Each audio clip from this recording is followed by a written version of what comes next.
Actually, Stephanie, I have another question that I always wanted to ask you, but I actually forgot until now. Okay. Bees. Yes.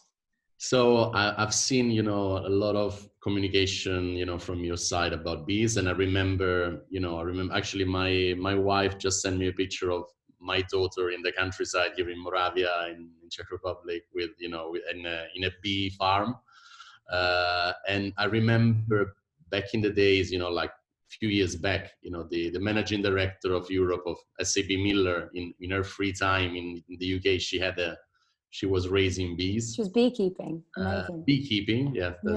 Sorry about No, it's good. Raising bees is fine. and then I remember, for example, when I went to Finland, to Helsinki a few years ago, at the Savoy restaurant, the one designed by Alvar Aalto. Yeah. The roof. I mean, they are on the last floor of this beautiful building, and on the last floor on the roof, they were actually, beekeeping, as you said. So what is it about, and what is the connection to Avallen in this journey?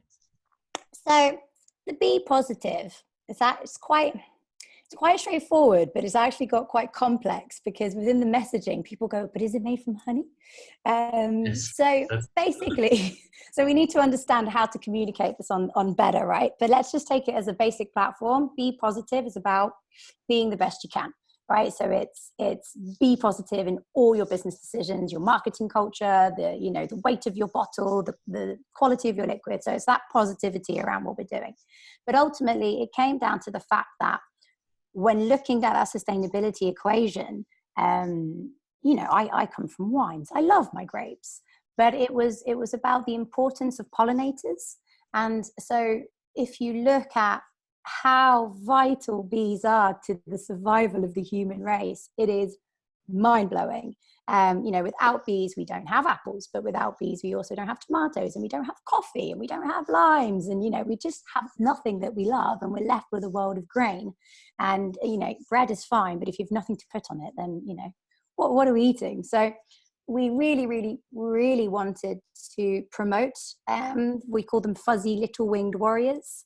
But there's a clear distinction in the work we do with bees than, say, beekeeping.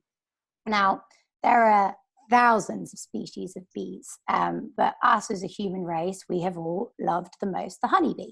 The honeybee is the one we've domesticated, and the honeybee is the one that we can commercialize. The honeybee makes us money. We can sell honey and all the derived products.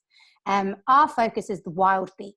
And the wild bee is the one that goes off and does all the hard work, and literally we are just killing them with pesticides and urbanization, lack of habitat, there's no wild meadows left. And so with this actual vital little creature in our supply chain, because they are workers, right? If they do not go off and pollinate the 700 flowers on an apple tree, there will be no crops. So it felt to us like something we were passionate about, and that it was a kind of, it's just Tim and me. How are we going to go save the world? Okay, well, let's set aside 50p of every bottle and find the right associations and partners that we can work with and maybe fund their good work. And let's start that way. So that's the be positive. Again, as we move forward and we grow this company, I would love that to become a trust fund. So again, for 50 cents of every bottle, we create that bucket of money, which sits with us. And then we hire the e-positive expert who's in charge of, funding local projects, which are about biodiversity, for example. And it can go above and beyond the bee. But the bee just felt like the easier, tangible consumer story at the current life cycle I think we're in as a society. So that's the bee. But the bee can be confusing. Plus, that way I get to be called Queen Bee, and I can call Tim a worker bee, and we quite like that.